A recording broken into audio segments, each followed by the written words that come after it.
যোৰহাটৰ বিভিন্ন অঞ্চলত দেখা পোৱা গৈছে কৃত্ৰিম বানৰ সমস্যা আৰু এই কৃত্ৰিম বানৰ সমস্যাৰ মাজতেই যোৰহাটৰ ৰৰৈয়া অঞ্চলত কেইবাখনো গাঁৱৰ ৰাইজে এতিয়া যোৰহাট ৰৰৈয়া ষ্টেচনৰ যি বায়ু সেনা বাহিনী আছে সেই বায়ু সেনা বাহিনীৰ সন্মুখত এক প্ৰতিবাদী কাৰ্যসূচী গ্ৰহণ কৰা দেখিবলৈ পোৱা গৈছে। আৰু মোৰ যি কেমেৰা পাৰ্চন সতীৰ্থ আছে সেই সতীৰ্থক যি সামগ্ৰিক পৰিৱেশ সেই সামগ্ৰিক পৰিৱেশ দেখাবলৈ অনুৰোধ জনাইছোঁ।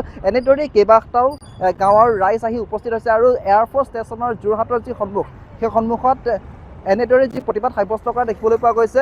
আৰু ক'ব লাগিব যে এয়াৰফ'ৰ্চ যি ষ্টেচন আছিলে সেই এয়াৰফ'ৰ্চ ষ্টেচনৰ যি কৰ্তৃপক্ষ আছিলে সেই কৰ্তৃপক্ষই ৰৰৈয়া যি যান আছিলে সেই ৰৰৈয়া যানত এক পানী যাব নোৱাৰাকৈ দুটাকৈ জাল দি থোৱা আছিলে, জালনা দি থোৱা আছিলে। তাৰ ফলতে এনেদৰে বিভিন্ন ধৰণৰ সমস্যাৰ সন্মুখীন হৈ থকা দেখিবলৈ পোৱা গৈছে, বিশেষকৈ কৃত্ৰিম বানেৰে জৰ্জৰিত হৈ থকা দেখিবলৈ পোৱা গৈছে। কি ক'ব বাইদেউ, যিহেতু এতিয়া আমি যিখিনি আমাৰ মানে ৰৰৈয়া নৈটো যিটো আমাৰ জাল বহাই দিলে সেইকাৰণে আমাৰ পিছৰ যিকেইখন গাঁও আছে ৩-৪খন গাঁও আমাৰ পানী মানে এই নৈটোৱে কাটিব পৰা নাই কাৰণে আমাৰ ৩-৪খন গাঁও আমাৰ পানীৰ মাজত ডুবি আছে। সেয়েহে আমি আজি আহিছোঁ তেওঁলোকৰ ওচৰত ৰিকুৱেষ্ট কৰিবলৈ যাতে সেই ৰৰৈয়া যিখন আমাৰ মানে জাল দি থৈছে সেই জালখন অতি সোনকালে তেওঁলোকে আমাক উঠাই দিব লাগে। আজি আৰু কাইলৈৰ ভিতৰত যদি জালখন উঠাই নিদিয়ে তেতিয়াহ'লে আমাৰ বহুকেইখন গাঁও মানে জৰাজীৰ্ণ অৱস্থা হ'ব। আৰু বিশেষকৈ আমি খেতিৰ ওপৰত নিৰ্ভৰ কৰোঁ, গতিকে আমাৰ ভালেমানখিনি খেতি আমাৰ শেষ হৈ গৈছে। আৰু বিশেষকৈ এতিয়া আমাৰ এই ওচৰতে আছে বাৱৈ বস্তি, তেওঁলোকৰ ঘৰ মুধচৰ ওচৰৰ পানী পাই গৈছে। যদি আমাৰ সেইখিনি যদি কৰি নিদিয়ে সেই মানুহকেইঘৰ মানে অৱস্থা নাই। এইবাৰেই নহয়, তেওঁলোকৰ আগতো হৈ গৈছে আৰু এইবাৰো হৈ গৈছে। আৰু আমি বাৰে বাৰে ইয়াত আহি পেলাই ৰিকুৱেষ্ট কৰিছোঁ যাতে আমাৰ এই দলংখনত যিখন আমাৰ লোহাৰ মানে জাল দি থৈছে সেই জালখন অতি সোনকালে তেওঁলোকক আমি উঠাই দিবলৈ অনুৰোধ কৰিছোঁ। তেওঁলোকে সদায় কৈ থাকে যে আমি উঠাই দিম, কিন্তু আজিলৈকে তেওঁলোকে উঠাই দিয়া নাই। গতিকে আমি বাৰম্বাৰ পানীৰ মাজত থকাৰ কাৰণে আজি আহিছোঁ। তেওঁলোকে আজি আৰু কাইলৈৰ ভিতৰত যাতে তেওঁলোকে সেই গেটখন আমাক উঠাই দিয়ে। এখন গেটে নহয়, ৩-৪খন গেট আমাৰ নৈটোত দিয়া আছে, মানে ৰৰৈয়া যিটো নৈ জান হয় তাত দিয়া আছে। সেইকাৰণে পানীখিনি এইফালে আহিব নোৱাৰি বাকী গাঁওকেইখনৰ কাৰণে মানে বিয়পি গৈছে। আৰু গৰু ম'হৰ পৰা ধৰি ল'ৰা স্কুললৈ যোৱালৈকে আমাৰ মানে বহুত অসুবিধা হৈছে। আৰু এখন ছেইণ্ট মেৰিজৰ স্কুল আজি মানে সেই পানীৰ কাৰণে আমাৰ বন্ধ কৰি দিলে, ল'ৰা ছোৱালীবোৰ স্কুললৈ যাব নোৱাৰাৰ কাৰণে। আৰু পিছত আমাৰ যিখন দলং আছে উজনি হাবুঙীয়া যিখন দলং আছে সেই দলংখনো মানে ভাগু অৱস্থা হৈ আছে। আধা অংশটো ভাগি গ'ল। তাতকৈ আৰু মানে অলপমান যদি আজি পানী আহি যায় ইয়াত যদি এখন খোলাই নিদিয়ে তেতিয়াহ'লে আমাৰ সেই ৰাস্তাটো গুচি যাব। সেইটোৱে আমি ইয়াৰ দ্বাৰাই আপোনালোকৰ চেনেলৰ দ্বাৰাই আমি ৰিকুৱেষ্ট কৰিছোঁ যাতে তেওঁলোকে এখন নহয় আজি 3-4খন গেট তেওঁলোকে দি থৈছে, সেইকেইখন যাতে উঠাই দিয়ে। ৰৰৈয়াস্থিত যি বায়ু সেনা বাহিনীৰ চাৱনি আছিলে সেই বায়ু সেনা বাহিনীৰ চাৱনিয়ে যি জানটো আছিলে সেই জানটো বৰ্তমান বন্ধ কৰি থৈছে, লোহাৰ জাল পাৰি। আৰু তাৰ ফলত কিন্তু আপোনালোকে কৃত্ৰিম বানৰ সমস্যাৰ সন্মুখীন হৈ আছে। কিমান দিনৰ সময়সীমা বান্ধি দিছে? আমাৰ যিমান দিনত তেওঁলোকে মানে এখন গেটখন দিছিলে ন তাৰ পৰাই আমাৰ মানে পানী হ'বলৈ ধৰিলে। আৰু তেওঁলোকে সময়সীমা বান্ধি দিয়া নাই। তেওঁলোকে কয় যে আমি যেতিয়া তেওঁলোকক ক'বলৈ আহোঁ তেওঁলোকে কয় যে আমি আজিৰ ভিতৰতে বা কাইলৈৰ ভিতৰতে আমি এইটো তোলাই দিম বুলি কয়, কিন্তু সেইটো কাম তাহাঁতি কৰিব নোৱাৰিলে। সেই হেতুকে আজি আমি আহিছোঁ ইয়ালৈ, তেওঁলোকক ৰিকুৱেষ্ট কৰিছোঁ। কৰাৰ পিছত তেওঁলোকে এতিয়া এখন গেট উঠাব বুলি কৈছে, এতিয়া উঠাই দিয়া নাই। উঠাই নিদিয়ালৈকে আমি আজি নাযাওঁগৈ। আজি মানে নাযাওঁ মানে কি, বৰষুণ আহিবলৈ হ'লে আমাৰ গাঁও আৰু ডুবি যাব আৰু তলত হ'ব। সেইটো কাৰণে তেওঁলোকক ৰিকুৱেষ্ট কৰিছোঁ সোনকালে আমাক যিমান পাৰে তেওঁলোকে সোনকালে আমাৰ সেই গেটখন উঠাই দিব লাগে। হয়, আৰু এগৰাকী ব্যক্তি আছে, আমি তেখেতৰ পৰা জানিবলৈ চেষ্টা কৰিম। যিহেতু ৰৰৈয়াস্থিত যি বায়ু সেনা বাহিনীৰ চাৱনি আছিলে সেই বায়ু সেনা বাহিনীৰ চাৱনি কৰ্তৃপক্ষই যি ৰৰৈয়া জান আছিলে সেই ৰৰৈয়া জানত লোহাৰ জাল দি থৈছে, আৰু যাৰ ফলত আপোনালোকে কৃত্ৰিম বানৰ সমস্যা এতিয়া সন্মুখীন হৈ থকা হৈছে। যিহেতু সেই জানখনেদি পানী যাব, ৰেলৰ সেই পানী যাব পৰা নাই, কি ক'ব? এই জানখনত তেওঁলোকে লোহাৰ জাল দিয়াৰ বাবে আমাৰ কেইবাখনো পঞ্চায়ত ইতিমধ্যে জলমগ্ন হৈছে। আৰু আমাৰ জলমগ্ন হোৱাৰ 68 নং GP, এই GP-টোত আমাৰ ৰেলৱে কলনী, চিট কলনী, বিষ্ণুপুৰ পথ, গোবিন্দপুৰ পথ, ঠিক সেইধৰণে আমাৰ 50 নং গাঁও পঞ্চায়তৰ উজনি হাবুঙীয়া, হলীয়া গাঁও, বাউৰী বস্তি, জামুগুৰি, চাপৰি আৰু 48ৰো কিছু অঞ্চল জলমগ্ন হ'বলৈ আৰম্ভ হৈছে। আমি যোৱা যিটো 19 তাৰিখৰ পানী আছিলে সেই পানীটোত আমাৰ বাউৰী বস্তিকে ধৰি আমাৰ 68 নং পঞ্চায়তৰ বিষ্ণুপুৰ, গোবিন্দপুৰ পথকে ধৰি ৰেলৱে কলনীলৈকে পানীৰে পৰিবেষ্টিত হৈ আছিলে।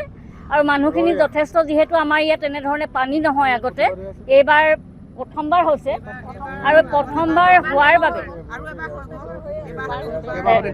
দুবাৰ হৈছে ইমানকৈ বেছি ইমান প্ৰাবল্যতা হিচাপত এইবাৰ হৈছে কেইবাখনো গাঁও কেইবাটাও খেতি বাতি অঞ্চলৰ পৰা ধৰি আমাৰ মানে যি আমাৰ গৰু ছাগলী আছে বা কোনোবাই হাঁহ কুকুৰা পোহে সকলো অনিষ্ট হৈ আছে আৰু আমাৰ গাঁওবাসী যিহেতু অহা যোৱা কৰাৰ ৰাস্তা পৰ্যন্ত বন্ধ হৈ আছে ল'ৰা ছোৱালী স্কুল কলেজলৈ যাব পৰা নাই আমাৰ যিসকলে দিন হাজিৰা কৰি খায় তেওঁলোকৰ জীৱিকাৰ যিটো পথ সেই পথ নাইকিয়া হৈছে আৰু আপোনালোকে গম পায় আমাৰ এইবিলাক অঞ্চল কৃষি প্ৰধান অঞ্চল ইয়াত চাকৰিয়ালতকৈ আমাৰ কাম কৰি খোৱা মানুহৰ সংখ্যা 99%, 1% মানুহেহে ছাৰ্ভিচ হোল্ডাৰ কোনোবা ৰিটায়াৰ্ড পাৰ্চন কোনোবা চাকৰিয়াল আছে কিন্তু বেছিভাগেই আমাৰ খেতি বাতিৰ যোগেদি তেওঁলোকে জীৱন ধাৰণ কৰা মানুহ আৰু এতিয়া খেতি বাতি যিবিলাক পথাৰ আছিলে পথাৰত মাটি ৰোৱাৰ পাছতো সেইবিলাক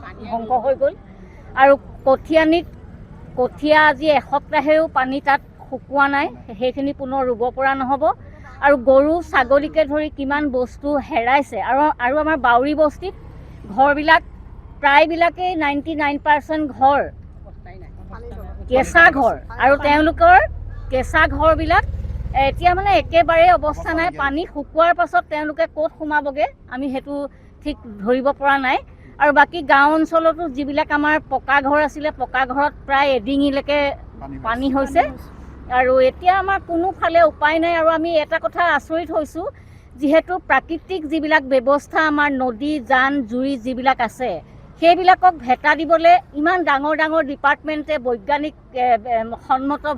বিজ্ঞানসন্মতভাৱে কথাবিলাক নভবা নিচিন্তাকৈ কেইবাডোখৰ ঠাইত আমাৰ ৰৰৈয়া জানটোত তেওঁলোকে ভেটা দিয়াৰ বাবে তেওঁলোকে যিখন জালনা দিছে তাত নিগনি এটাহে পাৰ হ'ব পানী পাৰ হোৱাটো বহুত দূৰৰ কথা গতিকে ইমান প্ৰাকৃতিক ব্যৱস্থাটোক বাধা দিয়াৰ বাবে আমাৰ এই অঞ্চলৱৰ্তী গাঁওসমূহ জলমগ্ন হৈ জনসাধাৰণৰ বিপদ চপাই আনিছে হয় আৰু এগৰাকী ব্যক্তি আছে আমি তেখেতৰ পৰা জানিবলৈ বিচাৰিম যিহেতু আপোনালোক 4-5খন কেইবাখনো গাঁৱৰ ৰাইজ আহিছে আৰু ৰাইজ আহি আপোনালোকে যোৰহাটস্থিত যি বায়ুসেনা বাহিনীৰ চাৱনী আছে তাত আপোনালোকে প্ৰতিবাদ সদৃশ সাব্যস্ত কৰা দেখিবলৈ পোৱা গৈছে কি ক'ব হয় এতিয়া কি ক'ম পানীটো ইমানে বাঢ়ি গৈছে মানে মানুহবিলাকৰ থাকিব বহুত অশান্তি হৈ গৈছে বিশেষকৈ মোৰ ঘৰটো আজি 19 তাৰিখৰ পৰা পানীৰ তলতে আছে মই মোৰ ছোৱালীজনী আছোঁ বৰ্তমান মোৰ মানুহজনী ইয়াত নাইকিয়া বিশেষকৈ মানে আমাৰ ওচৰৰ 2-3টা ল'ৰা কলগছৰ ভূৰ বনাই পেলাই মোক আৰু মোৰ ছোৱালীজনীক উদ্ধাৰ কৰি আনিছে